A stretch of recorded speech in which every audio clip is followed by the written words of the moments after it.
당연히 비수기를 완전 돌파하게 되죠. 안녕하세요. 리틀달링의 히라쌤입니다.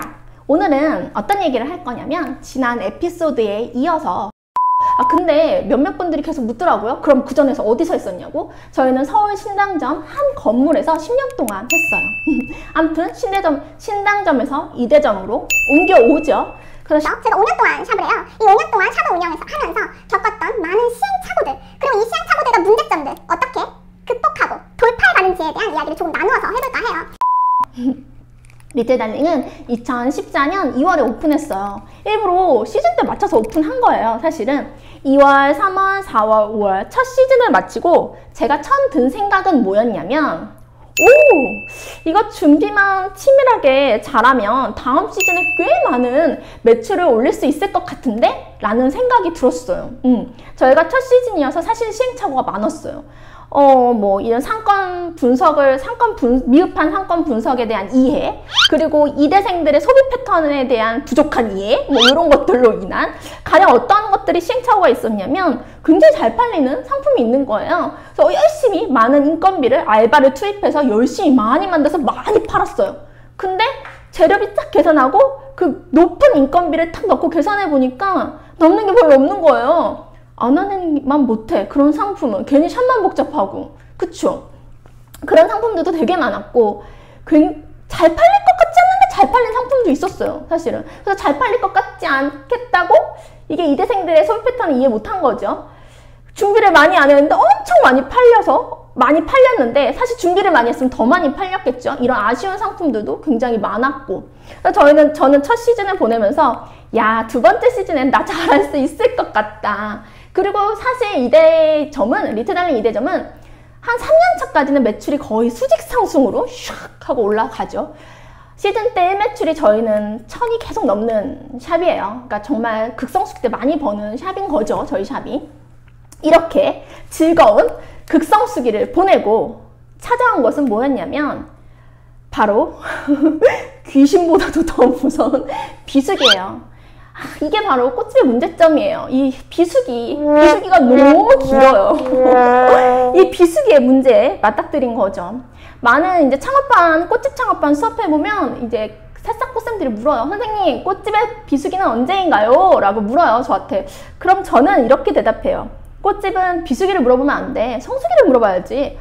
그럼 선생님, 성수기는 언젠데요? 라고 물으면 2월, 5월, 끝. 그럼 나머지는요? 다 비수기야. 진짜요? 다 비수기예요. 그치. 이 비수기를 좁혀가는 게 중요한 건데, 진짜 정말 잘 안 되는 대부분의 샵들이 2월, 5월을 제외하고는 다 비수기일 것 같아요. 좀 되는 샵들이 2, 3, 4, 5, 9, 10, 11 빼고 나머지 비수기. 엄청 잘 되는 샵들이 한겨울과 한여름을 제외하고 다 성수기겠죠. 근데 저는 좌우당강 거의 대부분의 꽃집이 1년에 반은 6개월은 비수기인 것 같아요. 이 비수기의 문제에 맞닥뜨린 거예요, 저희 샵이. 고정비용 4,000인 저희 샵이. 돌파해야죠. 어떡해요. 저희는 다른 샵에서 팔지 않는 차별화된 상품을 찾아내요. 그런 것들 비수기 때 열심히 팔아요. 열심히 팔아야지. 그럼 열심히. 그중 성공한 것도 있고 실패한 상품들도 많죠.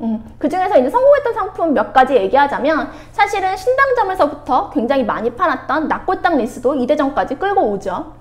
저희 낙골당 리스는 예쁘고 고컬로 비싸게 팔아요. 그래도 비수기 때 2인자, 3인자 월급까지 뺍니다. 이런 상품 하나 있으면 비수기 때 고정비용 뺍니다. 이렇게 해서 보통 추석 전에 여름, 한여름 비수기를 넘기죠. 이 상품 하나로도. 그리고 또 다른 비수기, 한겨울 비수기, 우리의 보릿고개, 플로리스트의 보릿고개 한겨울. 저희는 이때는 뭐로 넘어가냐면, 이 보릿고개는 어떻게 먹고 사냐면, 저희는 사탕부케를 정말 많이 팔아요. 매해. 아주 몇천 개씩 팔아대는 거죠. 차별화 두죠. 다른 데보다 비싸게 브랜딩화 시켜서 남들 샵에서 할 수 없는 것들 그냥 모든 걸 다 제작해요. 박스부터 택부터 거기 들어간 조그만 참부터 리본까지 다 제작해. 기성품에서 할 수 없게, 못 쫓아가게. 정말 몇천 개를 팔고 비싸게 팔아서 여기 이 사탕 부케로 한겨울 극 비수기도 넘어가죠. 그리고 그 외에 다른 달들은 저희는 작은 성수기도 있잖아요. 예를 들어서 이대는 8월도 코스모스 졸업에서 굉장히 잘 되는 달이에요. 저희는 특수상권이죠. 대학가에 있는. 그리고 또 졸업 전시회, 이대는 졸업 전시회를 굉장히 거하게 해요. 그 졸업 전시회를 놓치지 않기 위해서 정말 매년 정말 다이어리에 달력에 빼곡히 쓰는 거죠. 요주는 이대 무용가 전시회주, 요주는 이주는 이대 체대, 난리 났어요. 동호회까지. 동호회 전시회 무슨 공연 모든 데이터를 모아요. 이런 데이터를 가지고 매년 이 데이터를 모으는 거죠. 빅데이터라고 하죠. 이런 거를 보통 모아서 치밀하게 미리 준비하는 거예요. 이번 주 무용가 공연 하면 꽃이 많이 들어오는 거죠. 그리고 솔직히 무용가 공연 때는 작은 꽃들 위주로 팔리거든요. 그래서 그런 꽃다발 작은 꽃들 많이 준비하는 거죠. 그래서 이런 작은 성수기도 왕창 벌 수 있도록 계획하는 거예요. 멍 때리고 있는 게 아니라 매달 이번 달은 우리 못 팔아야 돼, 이번 달은 못 팔아서 넘겨야 돼, 이런 게 다 계획해 있는 거죠. 사실 그래서 리틀달링은 이렇게 많은 상품을 여름에 막 수경식물도 팔아, 막 열심히 막 예쁘게 해가지고 정말 사람 빼고 나 빼고 다 팔았던 것 같아. 직원들이랑 나 빼고 정말 열심히 해요. 사실은 리틀달링은 월세랑, 저희 월세 굉장히 비싼 샵이거든요. 월세랑 직원들 월급, 저를 비롯한 모든 월급까지는 벌었어요. 돌파했어요. 근데 제가 에피소드 1에서 말했잖아요. 제가 정말 많은 돈을 빚을 지면서 이 샵을 오픈해요. 그래서 저는 돈을 버는 건 기본이고 이 억 단위의 빚을 빠른 시일 안에 크게 털어야 하는 게 과제로 남아있는 거죠. 근데 이렇게 해서는 빚을 털 수가 없는 거예요. 사실은. 왜냐, 저희는 4만원짜리 꽃다발 얘기했잖아요. 4,000개 팔아야 하는 고정비용이 엄청 큰 샵이라고. 저는 두 번째 비수기를 넘기고 결심을 합니다. 제가 뭘 했을까요? 우리 원래 잘하는 거. 저희는 클래스를 제대로 다시 오픈합니다. 사실은 첫 번째 비수기, 첫 해 일해보고 비수기를 건널 때 제가 생각했어요. 와, 이 비수기는 어떻게 할 수가 없다. 나 클래스 해야 한다, 다시. 라는 사실에 직감했어요, 사실은. 근데 너무 하기 싫은 거예요. 왜냐면 내가 이렇게 또 클래스의 비중이 50%까지 올 거였으면 왜 여기다 샵을 냈겠어요. 그냥 뷰 예쁘고 어디 7층, 8층 이런 데다 강남에다 주차 잘 되는 데다 클래스 더 뻑적지근 예쁘게 냈지 하는 생각이 드는 거예요. 내가 여기서 또 클래스의 비중을 높여간다면 아니야, 이건 샵이 실패했다 생각하는 거죠. 아니야, 이러면 안 돼. 이 자존심이 허락하지 않는 거예요. 사실 또 클래스를 해야 한다는 자존심이, 이런 자존심은 개나 줘버려야 돼. 필요도 없어, 진짜. 그래서 안 하고 버팅이다가 2년차에 정신을 차리죠. 안 되겠다. 클래스 비수기 때 제대로 시작하자. 그래서 그때부터 꽃집 창업반을 오픈합니다. 저 원래 꽃집 창업반 오픈하기 싫었거든요. 우리 샵에 있는 모든 노하우를 오픈해야 되잖아요. 이 전문가반이 모두 오픈해야 하는 게 전문가반이잖아요. 하기 싫었는데 합니다. 그간 2년 동안 저희 샵의 경영 노하우라든지 저희의 창업적인 디자인을 눈여겨봤던 많은 꽃 선생님들이 대거 저희 창업반에 들어오죠. 저는 샵을 닫을 때까지도 우리 창업반은 오픈하고 하루를 넘겨본 적이 없는 것 같아요. 다 보통 하루? 이틀? 한 이틀까지 넘겨보자. 보통 다 마감이에요. 보통 3개월 대기는 기본이고 창업반은 항상 잘 됐어요. 끝까지.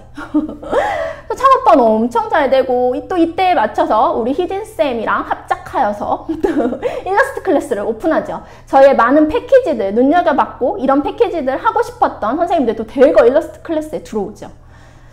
그래서 클래스를 본격적으로 제대로 시작을 하니 당연히 비수기를 완전 돌파하게 되죠. 때로는 극성수기보다도 더 잘 됩니다. 제가 이렇게까지 여기까지 얘기하면 이제 선생님도 이렇게 생각할 것 같아. 그래, 클래스 샵은 내면 안 돼.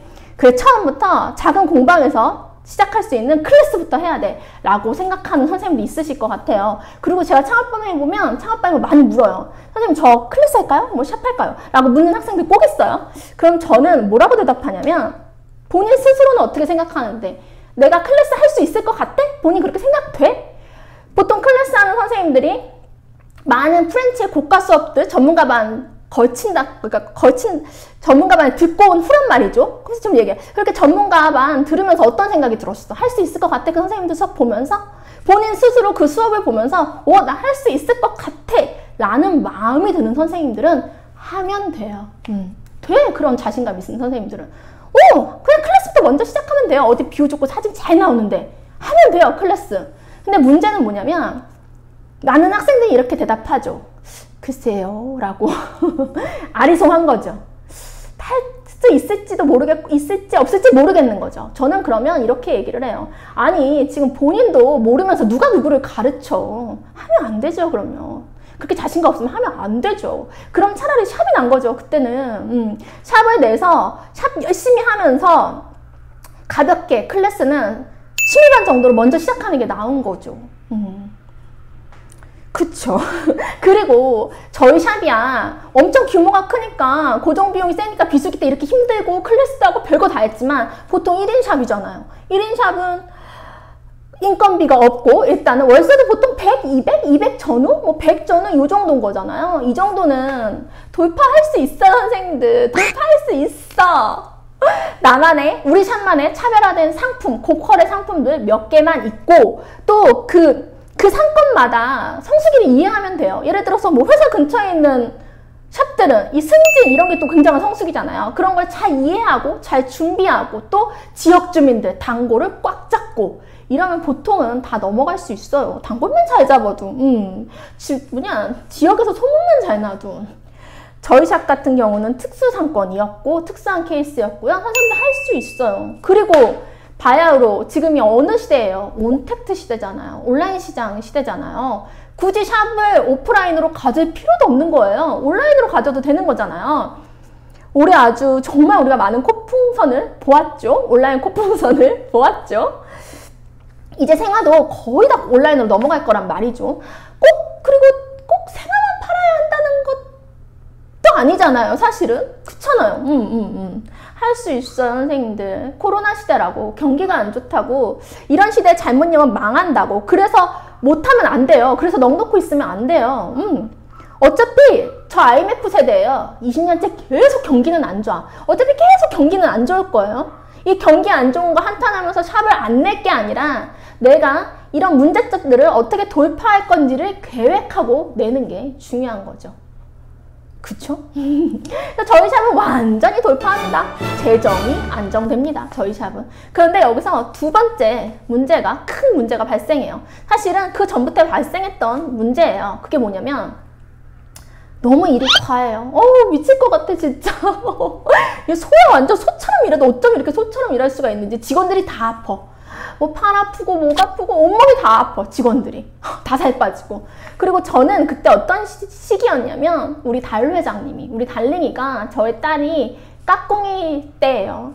저희 시어머니가 1년 동안 애를 봐주고 육아 전선에서 완전히 저한테 저 혼자 애를 보는 거죠. 저희 신랑은 월화수목금 출장 가 있는 사람이에요. 저는 완전 독점 육아예요. 그러니까 이 미친 샵의 노동과 미친 육아 정면으로 맞닥뜨리는 시점인 거예요. 정말 미쳐버릴 것 같은 거예요. 너무 힘들어가지고 진짜 빤스 하나 입을 힘도 없어. 너무 좀 극한 표현이니까 양말 하나 신을 힘도 없어. 너무 피곤해가지고 사람이 망가지기 시작하는 거죠. 직원들 모두 다. 그래서 저희는 이 부분을 극복해야 했어요. 어떻게 하면 이 덜 일하고 매출을 올릴 수 있는지, 여기까지 얘기하면 직원 더 뽑으면 되지 라고 이 플로리스트를 잘 모르는 선생님들이 그렇게 얘기할 수 있어요. 플로리스트는 직원을 더 뽑는다고 해서 1, 2, 3인자의 일이 확 주지는 않아요. 그 얘기, 이런 얘기들, 우리가 어떻게 돌파해 가는지에 대한 이야기 제가 다음 탄에서 이어서 할게요. 희진쌤이 15분을 절대 넘기면 안 된다고 했어요. 지금 거의 넘어가려고 해요. 그리고 구독해주세요. 구독 이런 거 하라고 했는데 그리고 저 다음 그거 한 다음에 그 다음에는 이 정말 왼수보다도 무서운 경쟁 꽃집에 대한 이야기도 해볼까 해요. 얼마나 많았겠어요, 이래.